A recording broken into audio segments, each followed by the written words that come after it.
They crossed my name off the wedding list, treated me like a stranger. But when they demanded the keys to my lake house, the inheritance Dad left specifically to me, I realized this wasn't just humiliation. This was a declaration of war. And for the first time in my life, I wasn't going to stay silent anymore. My name is Rachel Monroe, and I learned about my brother's wedding the same way I learned about most family news these days, through a phone call that felt more like an afterthought than an invitation into anything meaningful. It was a Tuesday evening in late September, and I was stirring pasta sauce in my small Cleveland kitchen when Mom called.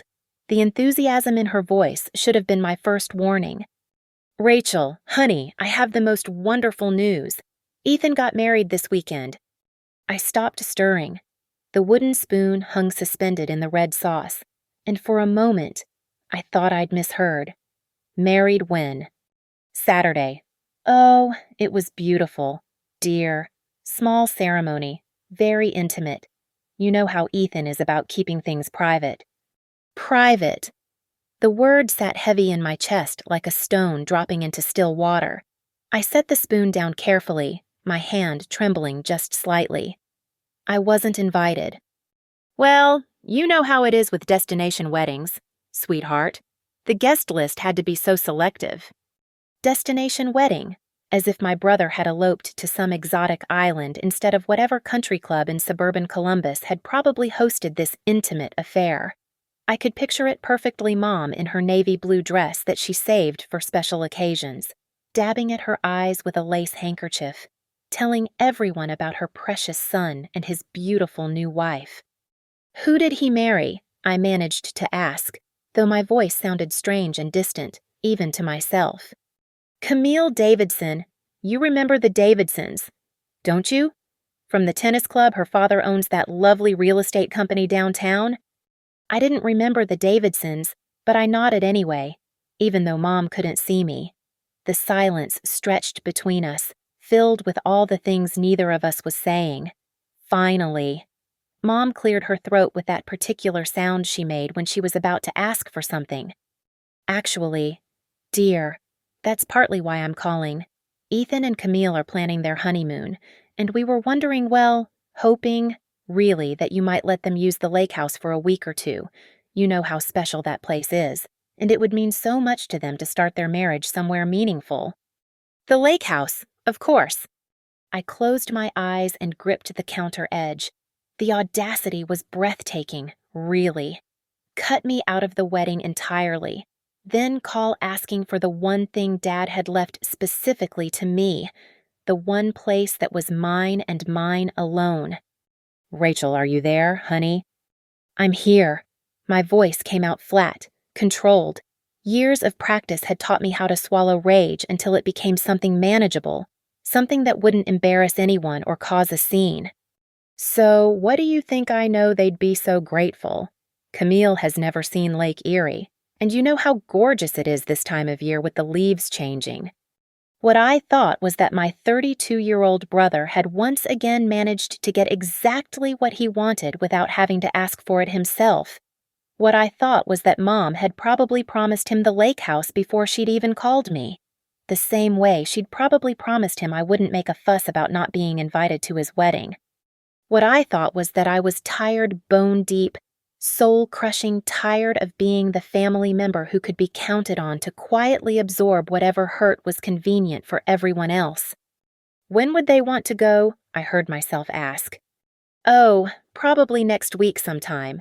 I know it's short notice, but you understand how these things are with newlyweds. Next week, right after their wedding weekend, when they'd probably still be getting congratulations from all the people who had been important enough to witness their vows. All the people who weren't me. I stared out my kitchen window at the small patch of yard behind my duplex, where the neighbor's dog was digging holes in what was left of the lawn. Everything about my life felt suddenly, achingly small compared to Ethan's big moments and grand gestures and the way he moved through the world, assuming it would bend to accommodate him. Rachel. I'll think about it, I said finally. Oh, wonderful, I'll tell them you said yes. I said I'd think about it, Mom. There was a pause, and I could practically hear her recalibrating, trying to figure out why I wasn't falling in line the way I always had before. "Well, of course, dear, but I'm sure you'll do the right thing. You always do." After she hung up, I stood in my kitchen for a long time, watching the pasta sauce bubble and pop on the stove. The right thing. As if there was only one right thing. And it always seemed to involve me giving up something that mattered to me for the sake of family harmony. But as I reached to turn off the burner, something shifted inside me. Maybe it was the way Mom had said, "You always do," like my compliance was as predictable as the sunrise. Or maybe it was the realization that if I handed over the keys to the lake house now, I'd be participating in my own erasure from this family. For the first time in years, I wasn't sure I was going to do the right thing at all. That night, I couldn't sleep. I kept thinking about the lake house and how it was the only place I'd ever felt like I truly belonged. Dad bought it when I was 12 and Ethan was 8. It wasn't much to look at from the outside, a weathered cedar cabin perched on a bluff overlooking Lake Erie, with a narrow wooden staircase zigzagging down to a small private beach. But to me, it was everything the rest of my childhood wasn't quiet, peaceful, and free from the constant tension of competing for attention I never seemed to win. Ethan hated it there. He complained about the mosquitoes, the lack of cable television, the way the floorboards creaked at night. He'd spend entire weekends sulking on the porch, waiting for Dad to announce it was time to drive back to civilization. But I loved everything about it, the way morning mist hung over the water, the sound of waves lapping against the rocks below, the small bedroom under the eaves where I could read for hours without anyone asking me what I was doing or why I wasn't outside playing like a normal child. Dad understood. He'd take me fishing off the old dock, teaching me to cast without getting tangled in the reeds. We'd sit in comfortable silence, watching the sun set over the water, and for those few hours, I felt like I was exactly where I was supposed to be. He never made me feel like I needed to be louder or more outgoing or different in any way. "This place suits you, Rachel," he told me once when I was 16, after I'd spent an entire July afternoon reading in the rope hammock he'd strung between 2 oak trees. "Some people need the noise of the world to feel alive. Others need the quiet to hear themselves think." When Dad died 3 years ago, the will reading had been tense and formal. Mom sat rigid in her black dress, tissues clutched in her manicured hand. Ethan fidgeted in his chair, clearly anxious about what he'd inherit. The lawyer droned through the technical language until he reached the part about the lake house. "To my daughter, Rachel Monroe, who has always understood the value of solitude and sanctuary, I leave the family cabin on Lake Erie, along with all furnishings and the surrounding 2 acres of land." The silence that followed was deafening. I felt Ethan's eyes boring into me, but I couldn't look at him. The house was mine. Actually, legally, permanently mine. Later, in the parking lot outside the lawyer's office, Ethan had cornered me while Mom was getting into her car. "This is bullshit, Rachel. You know that, right?" "It's what Dad wanted." Dad wasn't thinking straight at the end. "You know how much that place means to our family." "It means something to me, too. You barely even use it. You go up there, what, twice a year I could rent it out, make some actual money off it. I have connections in the vacation rental business." That was Ethan always seeing dollar signs where other people saw sentiment, always convinced that his needs were more practical, more legitimate than anyone else's feelings. "It's not for sale," I'd said quietly.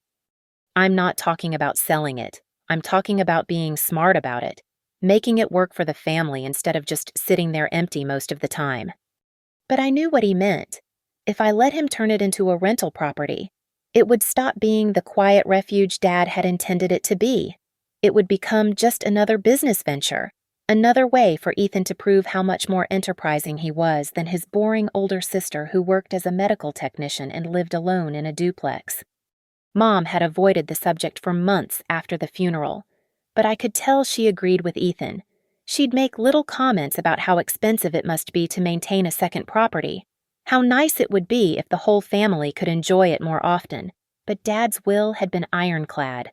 The house was mine, and there was nothing either of them could do about it. I'd started going there more often after that, partly out of guilt and partly out of defiance. I'd drive the 2.5 hours from Cleveland on Friday evenings, arriving just as the sun was setting over the water. I'd spend weekends reading, walking the rocky beach, sitting on the deck with a cup of coffee and watching boats drift across the horizon. It wasn't exciting or social or productive in any way that would impress my family, but it was mine. The house still smelled like Dad's old tobacco pipe and the cedar sachets Mom used to put in all the dresser drawers. His fishing gear hung in the utility closet, and his favorite coffee mug, chipped blue ceramic with "World's Greatest Dad" in fading letters, still sat in the kitchen cabinet. I couldn't bring myself to change anything. It was like keeping a piece of him alive, a place where his memory felt more solid and real than anywhere else. And now Ethan wanted to bring his new wife there for their honeymoon, wanted to make new memories in the place that held all my most precious old ones. The audacity of it took my breath away. I wondered if he'd told Camille about the house, about how Dad had specifically left it to me, how this wasn't some family property they had any claim to, or if he'd presented it the way he presented most things, as something that rightfully belonged to him, temporarily held by someone else who didn't really understand its true value. Lying in bed at 1:30 in the morning, staring at the ceiling of my small bedroom, I realized something had crystallized inside me.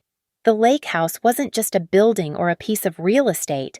It was the last place on earth where I felt like I mattered, where my presence was wanted rather than merely tolerated. If I handed over those keys, I'd be giving away more than just a vacation rental. I'd be surrendering the only thing Dad had ever given me that was truly, completely mine. And for the first time in my life, I wasn't sure I was willing to do that. The next morning, I called in sick to work and spent the day researching Ethan's new wife online. It didn't take long to piece together the picture of who Camille Davidson really was, and why this sudden marriage made perfect sense. Camille was 28, blonde, and photogenic in that carefully curated way that screamed expensive personal trainers and dermatology appointments. Her Instagram was a masterclass in aspirational living yoga poses on pristine beaches, artfully arranged brunches, mirror selfies, and designer workout clothes. But what caught my attention wasn't what was in the photos. It was what was conspicuously absent. No recent vacation posts, no shopping hauls, no pictures of the luxury apartment she'd supposedly been living in downtown. In fact, most of her recent posts were carefully cropped shots that revealed nothing about her actual surroundings. The kind of photos you take when you're trying to maintain an image while your real life is falling apart. A quick search of public records told the rest of the story. The Davidson family real estate company that Mom had mentioned so admiringly, it had filed for bankruptcy protection 6 months ago. Richard Davidson, Camille's father, was facing multiple lawsuits from former clients who claimed he'd mismanaged their property investments. The family's Bexley mansion had been quietly listed for sale in July. So Camille wasn't the wealthy trophy wife Ethan thought he was marrying. She was a woman whose family was in free fall, desperately trying to maintain appearances while everything collapsed around them. And Ethan, my perpetually struggling, serially unemployed brother, probably looked like a lifeline to her. Which brought me to Ethan himself, and the pattern that had been repeating itself for over a decade. My brother had always been the golden child, but he'd never actually achieved anything golden. In high school, he was the star quarterback who lost more games than he won. In college, he was the business major who graduated with a 2.3 GPA and grand plans to revolutionize e-commerce. After graduation, he'd bounced from one failed startup to another, each venture financed by Mom's retirement savings, and each failure explained away as bad timing, or the wrong partners, or the market wasn't ready. The restaurant supply business that lasted 8 months. The app development company that never actually developed an app. The consulting firm that had no clients. The import business that ran afoul of customs regulations. Each time, Ethan would bounce back with renewed enthusiasm and another business plan, and Mom would nod admiringly and write another check. Meanwhile, I'd worked my way through nursing school, got certified as a medical technician, and built a quiet, stable life that no one in my family ever seemed to notice or value. I paid my own bills, owned my own car, and hadn't asked my mother for money since I was 23. But somehow, Ethan's spectacular failures were always more interesting than my modest successes. The pattern had accelerated after Dad died. Without his gentle skepticism to balance Mom's blind support, Ethan's sense of entitlement had grown unchecked. He'd started talking about family resources and pooling our assets and maximizing our collective potential. What he meant was that my inheritance should somehow become his opportunity. Now, apparently, he'd found someone desperate enough to marry him despite his track record, someone whose own family's financial disaster made Ethan's perpetual instability look like a reasonable risk. It was almost poetic, in a twisted way. I spent the afternoon digging deeper, following threads through social media and public records. Camille's sorority sisters had stopped tagging her in posts around the same time her father's business troubles became public. Her expensive gym membership had lapsed. Her car, a white BMW that featured prominently in her earlier photos, had been repossessed in August. The wedding itself had probably been funded by whatever was left of the Davidson family's credit lines and Mom's misguided generosity. A last, desperate attempt to create the appearance of a merger between two successful families, when in reality it was just two sinking ships lashing themselves together. And now they wanted my lake house for their honeymoon, the one asset in this entire family drama that actually had value, that was actually mine, that represented the only financial security I'd ever inherited. I could picture them there, Camille posing for Instagram photos on the deck, probably hashtagging it, "Your newlywed bliss and lake life," while Ethan strutted around like he owned the place. They'd probably invite friends up for the weekend, host parties, treat my sanctuary like their personal resort. And when the week was over, they'd leave me to clean up whatever mess they'd made, just like they always did. But what really made my blood boil was the realization that this wasn't just about a vacation rental. This was about establishing a precedent. If I gave them the house now, for their honeymoon, what would stop them from asking for it again next summer? What would prevent Ethan from gradually positioning himself as the house's de facto manager, the way he'd tried to do with Dad's other assets? I could see the future stretching out ahead of me, years of family discussions about the underutilized lake house, subtle pressure to make it available for every holiday and celebration, until eventually I'd be the one asking permission to use my own property. The more I thought about it, the clearer it became. This wasn't really about their honeymoon at all. This was about power and position, and whether I was going to spend the rest of my life being the family member who could be counted on to quietly sacrifice whatever was inconvenient for everyone else. Sitting in my living room at 4:15 in the afternoon, surrounded by printouts of bankruptcy filings and real estate records, I felt something shift inside me. For 36 years, I'd been the responsible one, the quiet one, the one who didn't make waves. I'd absorbed every slight, swallowed every disappointment, and smiled politely while my family treated me like a supporting character in their more important stories. But this time felt different. This time, they weren't just asking me to disappear quietly. They were asking me to hand over the one thing that proved I mattered to someone who mattered to me. And for the first time in my life, I was beginning to think the answer might be no. That evening, I sat at my kitchen table with the lake house keys spread out before me like tarot cards revealing an uncertain future. There were 3 of them on a simple silver ring front door, back door, and the old padlock for the storage shed where Dad kept his fishing gear. Under the warm glow of my pendant light, they looked innocent enough, just pieces of cut metal that happened to unlock the only place on earth I'd ever felt truly at peace. But I knew they represented something much bigger than access to a building. These keys were the last tangible proof that I had mattered to someone in this family, that Dad had seen something valuable in me, something worth protecting and preserving. If I handed them over now, I'd be participating in my own erasure. The phone rang at 7:45. Mom's number lit up the caller ID, and I let it go to voicemail. Then it rang again, And again, by the fourth call, I finally answered. Rachel, honey, I've been trying to reach you all day. Have you thought about what we discussed? I'm still thinking. Well, Ethan called this afternoon, and they're hoping to head up there tomorrow evening. Isn't that exciting? A real honeymoon at last? Tomorrow evening. Of course. Give me less than 24 hours to process being excluded from a wedding, then expect me to cheerfully hand over my inheritance so they could celebrate without me. Mom, can I ask you something? Of course, dear. Why wasn't I invited to the wedding? The silence stretched so long I thought the call had dropped. Finally, she cleared her throat. Oh, Rachel, you know how these things are. The venue was so small, and Camille's family had so many relatives to include. It wasn't personal. It feels personal. Well, you're being overly sensitive. You know Ethan loves you. He just wanted to keep things simple. Simple.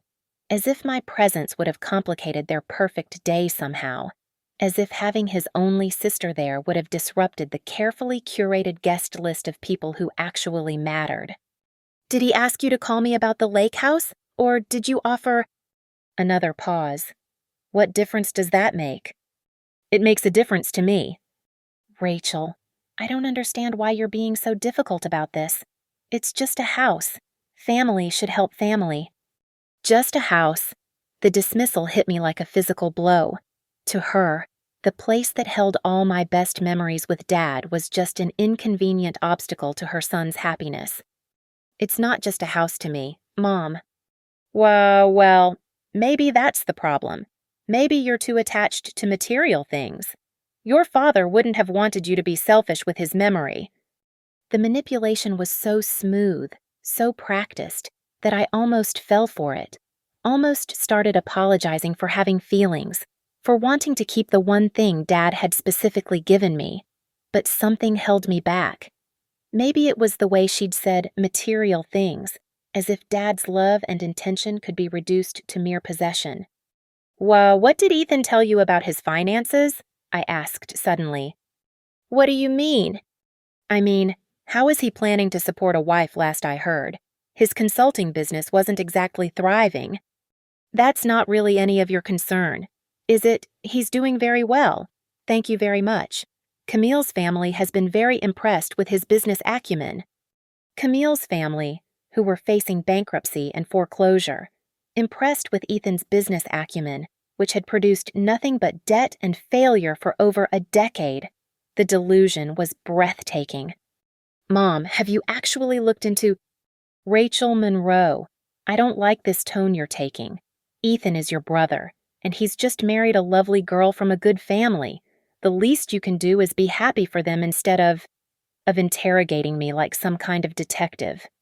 There it was, the familiar script that had governed our family dynamics for years. Question Ethan's decisions, and you were being unreasonable. Point out patterns of behavior, and you were being vindictive. Express your own needs, and you were being selfish. I looked down at the keys again, and suddenly I could see the choice with perfect clarity. I could hand them over and maintain the peace. I could smile and play my assigned role as the accommodating sister who never caused problems. I could preserve the family harmony that had always been purchased with my silence. Or I could finally acknowledge what I'd been pretending not to see for years, that this family's version of harmony required me to disappear. I need to think about it, I said finally. Rachel, they're newlyweds. They want to start their honeymoon. How much thinking do you need to do? I'll call you tomorrow. But they need to know tonight so they can pack, and I'll call you tomorrow. Mom. I hung up before she could respond, then immediately turned off my phone. My hands were shaking slightly, and I realized I'd been holding my breath for most of the conversation. The silence in my kitchen felt different now, not empty, but expectant. Like the moment before a storm when the air pressure changes and you know something significant is about to happen. I picked up the keys and held them in my palm. They were warm from the heat of my hand, solid and real in a way that the rest of this situation felt surreal. These keys represented the last boundary I had left. The final line my family hadn't managed to cross. If I gave them up now, there would be no going back. No more pretending that I mattered as much as Ethan did. No more hoping that someday my quiet loyalty would be valued as much as his dramatic failures. No more believing that keeping the peace was worth sacrificing my own dignity. For 36 years, I'd been the daughter who absorbed whatever hurt was convenient for everyone else. The sister who could be counted on to swallow her disappointment and smile graciously while her brother got everything he wanted. But sitting there in my small kitchen, with the weight of those keys in my hand and the memory of Dad's voice echoing in my mind, "This place suits you, Rachel." I realized I was tired of being that person. I was tired of being invisible in my own family. And I was tired of pretending that was okay. The question wasn't whether I was going to give them the keys. The question was what I was going to do instead. The next morning, I called in sick to work again and began what I privately called my research project. If Ethan wanted to play family politics, I decided it was time I learned the rules of the game. I started with his business partner from the failed restaurant supply venture, a man named Marcus Webb, whose contact information I found in an old email thread. Marcus sounded surprised to hear from me, but he was surprisingly willing to talk once I explained I was doing some family financial planning. "Your brother's got big ideas," Marcus said carefully. "But follow-through was always an issue. We had contracts lined up, suppliers ready to go, and then he just disappeared. Left me holding the bag with about 15 grand in inventory I couldn't move."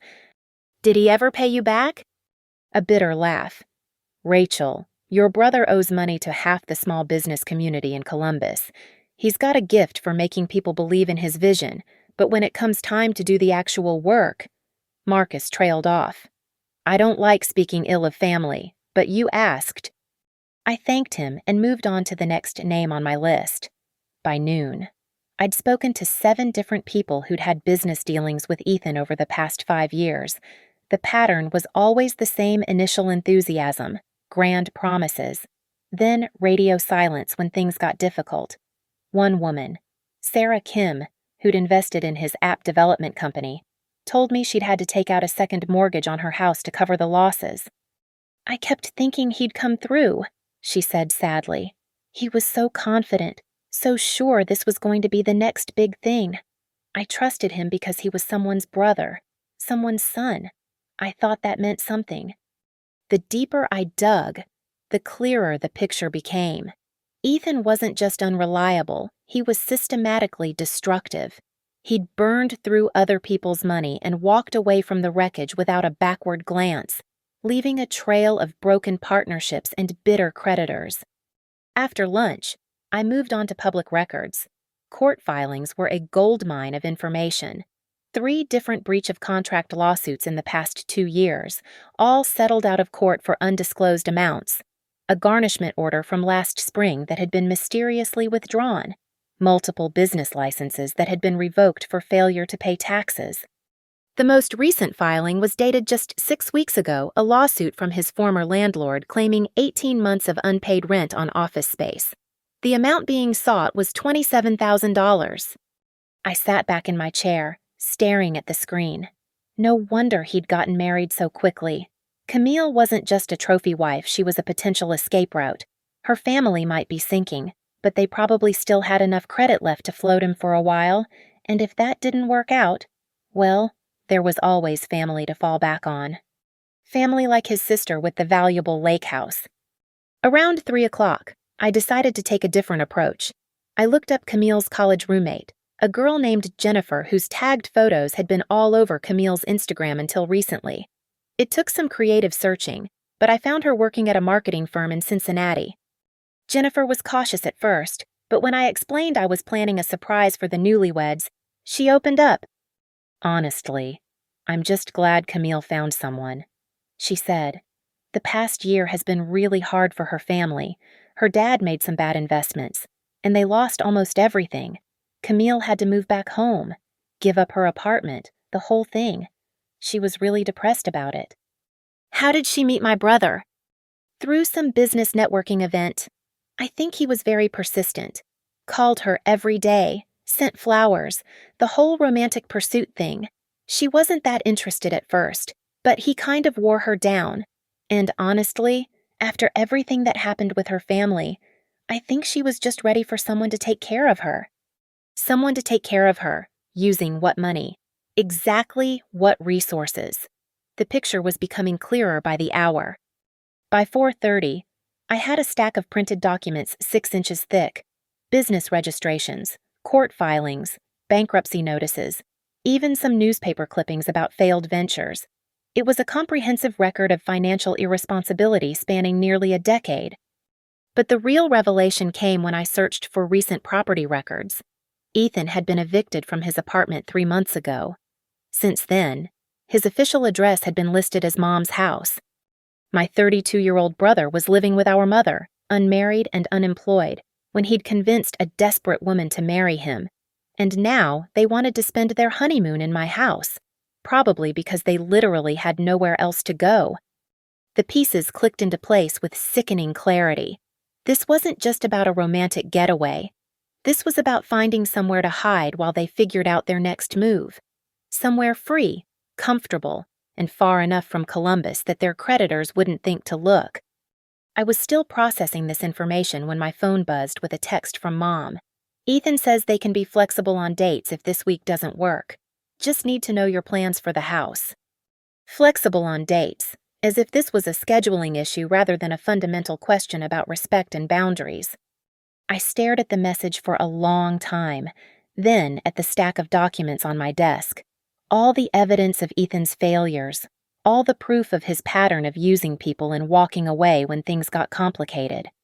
And suddenly, I knew exactly what I was going to do. I wasn't going to give them the keys, but I wasn't going to simply refuse either. That would just make me the villain in their story, the selfish sister who couldn't be happy for the happy couple. Instead, I was going to give them exactly what they deserved, the truth. All of it.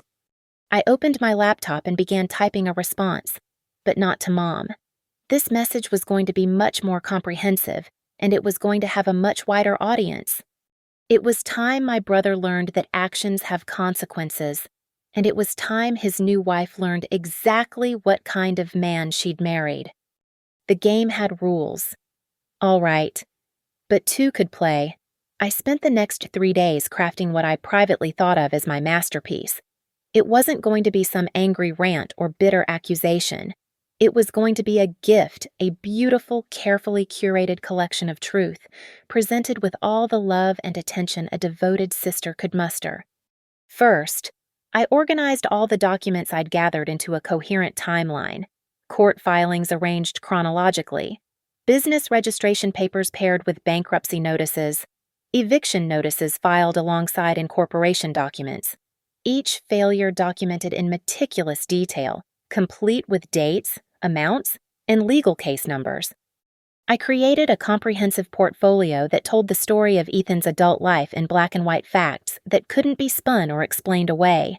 10 years of broken promises, abandoned ventures, and other people's money vanishing into thin air.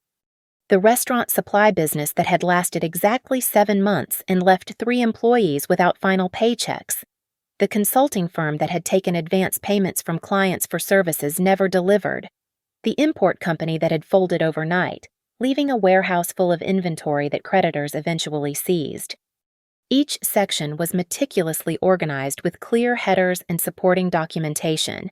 I even included contact information for some of his former partners and investors, in case anyone wanted to verify the details firsthand.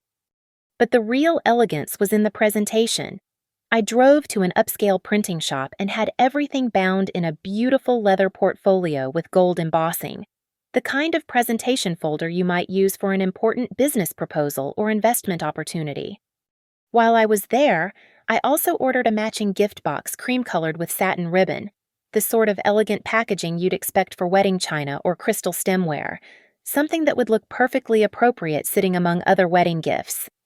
The final touch was the card.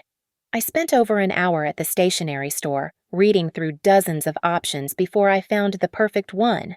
It was understated and elegant, with simple gold lettering that read, wishing you both a future built on truth.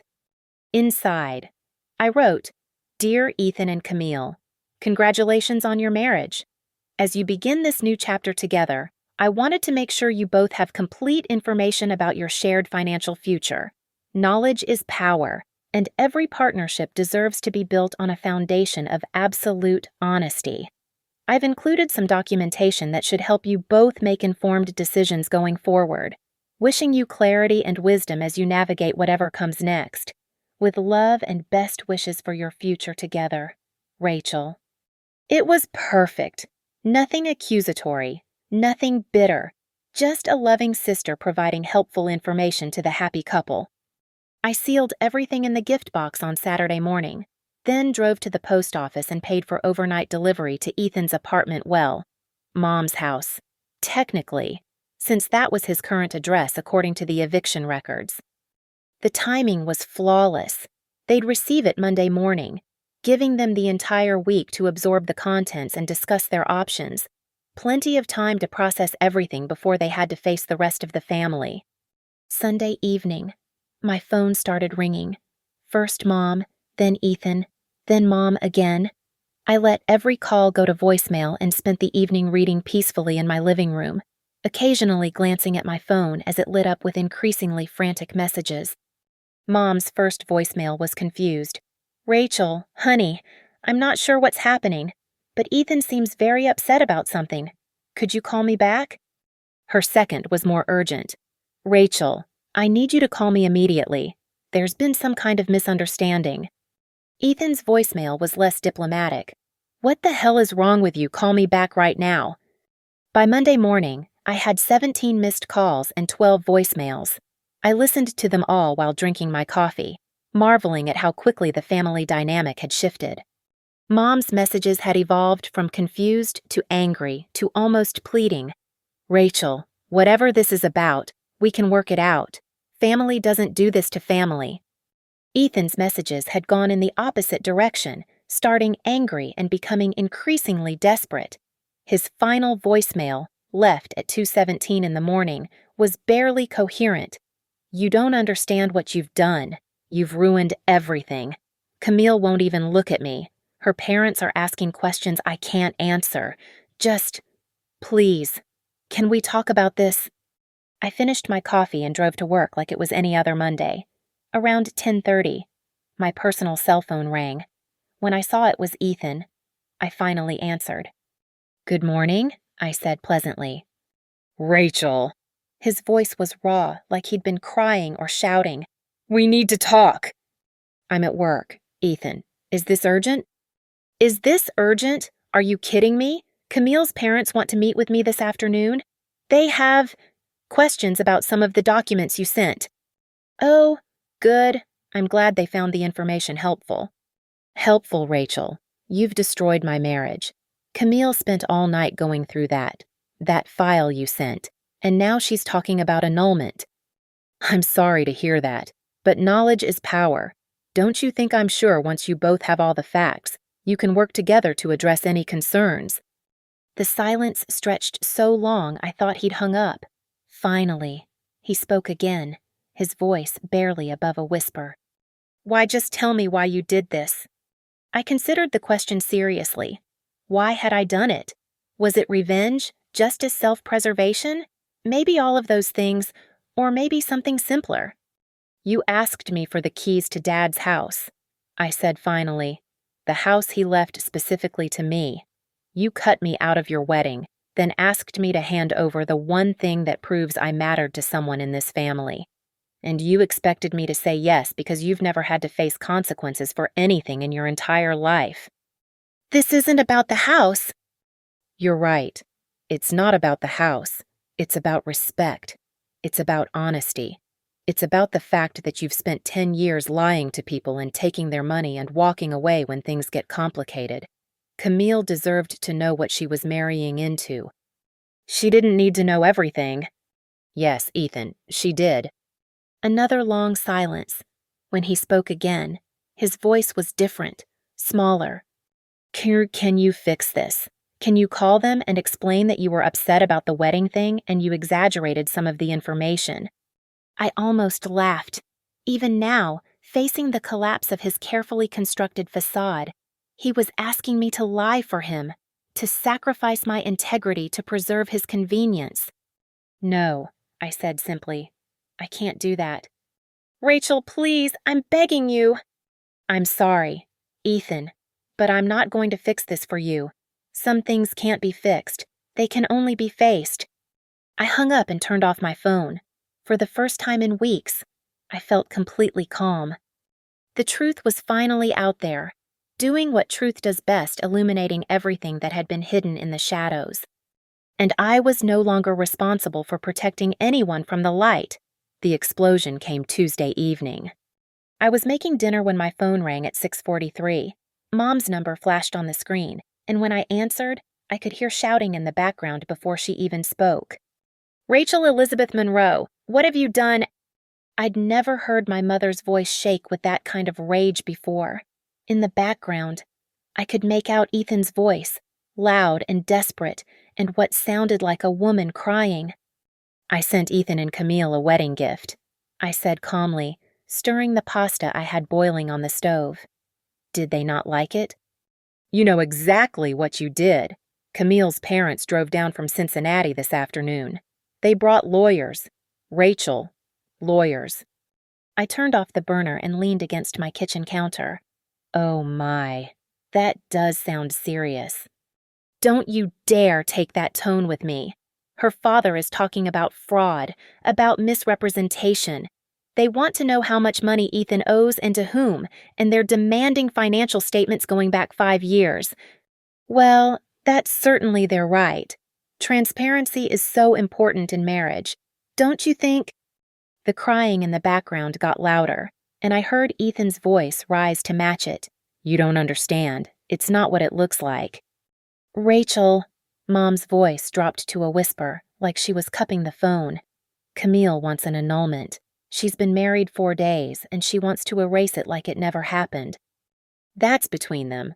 Mom, I'm sure they'll work it out if they're truly meant to be together." "Work it out? Her parents are threatening to sue him. They say he misrepresented his financial situation, that he committed fraud by inducement. They want every penny back that they spent on the wedding." I could picture the scene in Mom's living room. Ethan, probably pacing and gesticulating wildly, trying to explain away a decade of documented failures. Camille, seeing her escape route from her family's financial troubles evaporate before her eyes. Her parents, realizing they'd been played by a more desperate con artist than they'd bargained for. "Maybe," I said carefully, "Ethan should have been more honest about his situation from the beginning." "He's your brother," Mom exploded. "How could you destroy your own family like this?" "I didn't destroy anything. Mom, I just provided information. If the truth is destructive, maybe that says something about what was being built on lies." "Stop it with your clever words. You know what you did. You systematically sabotaged his marriage out of petty jealousy." Jealousy. The word came out sharper than I'd intended. "You think I'm jealous of Ethan?" "Of course you are. You've always been jealous. Jealous of his personality, his ambition, his ability to dream big instead of settling for a small, bitter life like yours." The words hit like a slap. A small, bitter life. That's how she saw me, the daughter who'd quietly built a stable career, who'd never asked for money or caused drama, who'd spent 36 years trying to be the good one while Ethan burned through other people's dreams and resources. "My life isn't bitter, Mom. Isn't it? Look at yourself. Rachel, 36 years old, living alone, working a dead-end job, clinging to that old house like it's some kind of shrine. When was the last time you dated anyone? When was the last time you took a risk on anything?" In the background, I heard Camille's voice, clear and sharp. "I want them gone. I want everyone out of this house right now." "You see?" Mom hissed into the phone. "You see what you've done? That girl is hysterical. She won't even let Ethan touch her. She keeps saying she married a stranger." "Maybe she did." "He's a good man who's made some mistakes. Everyone deserves a second chance." "This isn't his second chance, Mom. It's his 10th, or his 20th. How many people have to get hurt before we stop calling them mistakes and start calling them a pattern? That's enough! Ethan's voice suddenly came through the phone, loud and raw. Give me that phone! Mom! There was a scuffling sound, and then Ethan was talking directly to me, his voice tight with barely controlled fury. You want to know the truth, Rachel. You want to know what this is really about. You can't stand seeing me happy. You can't stand that I found someone who loves me while you're sitting alone in your pathetic little house, bitter about everything you'll never have. I'm not bitter, Ethan. You're not. Then why did you do this? Why did you go digging through my private business and package it up like some kind of weapon? Normal people don't do that. Rachel, healthy people don't systematically destroy their brother's life because they're angry about not getting invited to a wedding. His voice was getting higher, more desperate. In the background, I could hear doors slamming and muffled conversations. I gave Camille the information she needed to make an informed decision about her future. I said quietly, if that destroyed your life, maybe your life was built on something that deserved to be destroyed. That's not your decision to make. It wasn't my decision. It was hers. I just gave her the facts. The facts? Ethan laughed, but there was no humor in it. You cherry-picked the worst moments from 10 years of my life and presented them like that's all I am. You didn't include any context, any explanations, any of the reasons things happened the way they did. What context would change the fact that you owe people money you can't pay back? What explanation makes it okay that you've been living in Mom's house while convincing Camille you were financially stable? The silence that followed was deafening. Even the background noise had stopped. No crying, no arguing, just dead quiet. When Ethan spoke again, his voice was different, defeated. I would have figured it out, he said quietly. I always figure it out. Camille and I. We could have made it work. We were going to make it work. With what? Ethan, with my house. Were you planning to move her into the lake house and hope she wouldn't ask too many questions about why you couldn't afford rent anywhere else? Another long pause. It wasn't like that. Then what was it like? But he'd already hung up. The line went dead, leaving me standing in my kitchen with cold pasta and the echo of my family's rage ringing in my ears. I set the phone down and looked around my quiet duplex, my small, bitter life. According to Mom, my pathetic little house, according to Ethan. But for the first time in years, it felt like mine. Completely, undeniably mine. And that felt like victory. The aftermath unfolded exactly as I'd expected, yet somehow more dramatically than I could have imagined. Within a week, the news had spread through Mom's social circles like wildfire. The Davidson family's threats of legal action made it to the local business journal. Ethan's creditors, emboldened by the publicity, began calling in debts they'd previously written off. The carefully constructed facade of success crumbled so completely that even Mom couldn't spin it anymore. Camille filed for annulment on Thursday. Her parents' lawyers had found enough evidence of financial misrepresentation to make fraud charges a real possibility. She moved back to Cincinnati the same day, leaving behind only a forwarding address and a scathing letter that somehow found its way into local gossip circles. The wedding gifts were returned, the honeymoon reservations were canceled, the marriage that was supposed to save them both became the final nail in both their coffins. Ethan disappeared for 3 weeks. Mom called me exactly once during that period, her voice small and defeated. He's staying with a friend in Toledo. He says he needs time to think. I didn't ask which friend. I suspected there weren't many left. When he finally resurfaced, it was to declare bankruptcy and move back in with Mom permanently. At 32, my brother had officially become what he'd always been underneath the bluster, a middle-aged failure living in his childhood bedroom, sustained by our mother's denial and what remained of her retirement savings. The family gatherings stopped. The phone calls became increasingly rare. Mom's friends, the ones who'd always fawned over her successful son and his bright future, suddenly had other places to be when she needed someone to talk to. For the first time in my life, I was the child who wasn't causing problems. 3 months after the wedding, that wasn't. I drove to the lake house for the first time since the whole thing began. It was late October, and the trees around Lake Erie were ablaze with autumn colors, gold and scarlet and deep orange that reflected off the water like scattered flames. I unlocked the front door and stepped inside. The house smelled exactly the same cedar and lake air and the faint ghost of Dad's pipe tobacco.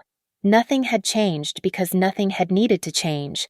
It was still mine, still whole, still the sanctuary Dad had intended it to be. I made coffee in his old blue mug and sat on the deck, watching boats drift across the horizon. The silence was profound, not empty, but full of possibility. For the first time in months, I felt completely at peace. My phone buzzed with a text from a number I didn't recognize. When I opened it, I found a message from Marcus Webb, Ethan's former business partner. Saw the news about your brother. Just wanted to say thanks for what you did. Took guts. Hope you're doing okay. Similar messages had been trickling in for weeks. People Ethan had burned, creditors he'd left hanging, former partners who'd lost money on his schemes.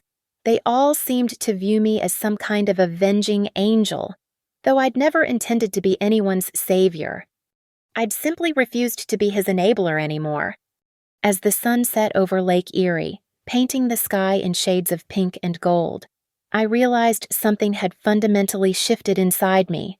The girl who'd spent 36 years apologizing for taking up space was gone. In her place was a woman who understood that sometimes the most loving thing you can do is stop protecting people from the consequences of their choices. Mom would probably never forgive me. Ethan certainly wouldn't. But for the first time in my adult life, I didn't need their forgiveness to feel whole. I had Dad's house, which was actually my house now. I had a job I was good at, friends who respected me, and a life that might be quiet but was no longer small. I had the satisfaction of knowing I'd finally stood up for something that mattered to me. Most importantly, I had the truth, all of it, laid bare and unvarnished, with no more family secrets to protect or lies to maintain. The lake lapped gently against the shore below, and I smiled into the gathering darkness. Tomorrow I'd drive back to Cleveland, back to my regular life, but this place would be here whenever I needed it, my sanctuary, my inheritance, my proof that at least one person in this family had seen something valuable in me, something worth protecting, something worth keeping. The keys to the lake house sat warm and solid in my palm, exactly where they belonged. Thank you so much for listening to Rachel's story of finding her voice and reclaiming her worth. I'd love to hear where you're listening from and what you think about family dynamics, setting boundaries, and standing up for yourself. Please subscribe to hear more stories like this one, and share your thoughts in the comments below. Your perspective and experiences always add so much to these conversations.